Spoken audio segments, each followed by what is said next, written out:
یہ کہانی ایک ایسے انسان کی ہے جو دنیا کی قیادت کا خواب دیکھتا تھا۔ ایک انسان اپنی نوٹ بک کے ساتھ بیٹھا ہوا تھا۔ اس کی انگلیاں سیاہی سے داغدار تھیں۔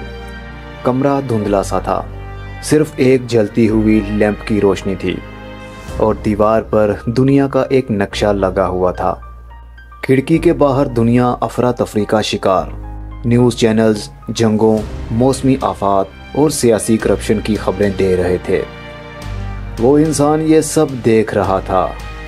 اس کی آنکھوں میں عزم کی چمک تھی۔ بچپن سے ہی وہ دنیا کی تقسیم پر سوال کرتا تھا۔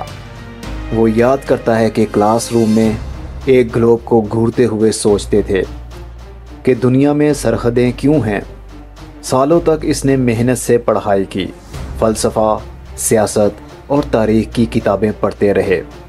اس کا کمرہ علم کی ایک پناہ گاہ بن گیا تھا، جہاں ہر کونے میں نوٹس اور خیالات بکھرے ہوئے تھے۔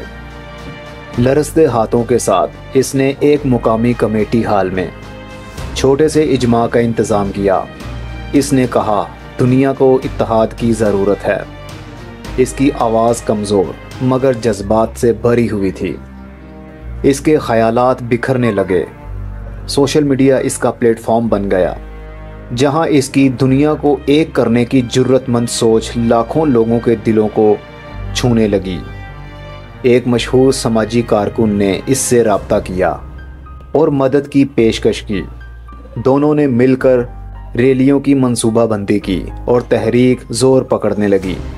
بڑے کاروباروں اور حکومتوں نے ان کی بڑھتی ہوئی مقبولیت سے خوف زدہ ہو کر ان کے خلاف مہم چلائی۔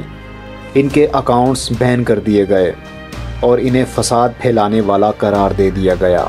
مخالفت کے باوجود ان کے حامی بڑھتے گئے۔ لاکھوں لوگ اتحاد اور امن کے جھنڈے تلے سڑکوں پر نکل آئے۔ دنیا بھر کے شہروں میں مارچ کرنے لگے۔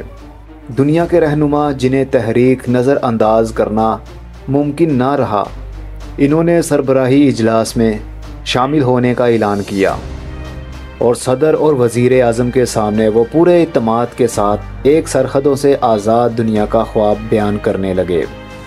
کچھ رہنماؤں نے جھوٹی حمایت کا مظاہرہ کیا، مگر ان کے خلاف سازشیں شروع کر دیں۔ ان پر جھوٹے الزامات لگائے گئے، لیکن وہ اپنے مقصد سے پیچھے نہ ہٹے۔ سالوں کی جد و جہد کے بعد ان کا خواب حقیقت میں بدل گیا۔ ایک عالمی کونسل بلائی گئی جو ہر قوم کی برابر نمائندگی کرتی تھی اور دنیا کے بڑے مسائل حل کرنے میں مصروف ہو گئی۔ ان کی قیادت میں دنیا ایک نئے سنہرے دور میں داخل ہوئی۔ توانائی کے قابل تجدید ذرائع شہروں کو چلا رہے تھے۔ غربت ختم ہو چکی تھی اور انسانیت نے مل کر ستاروں کی جانب سفر شروع کیا۔ ایک پہاڑی کی چوٹی پر کھڑے ہو کر وہ پرامن دنیا کو دیکھ رہا تھا جو اس نے بنائی تھی۔ وہ آہستہ سے مسکرایا اور کہنے لگا، یہ تو بس آغاز ہے۔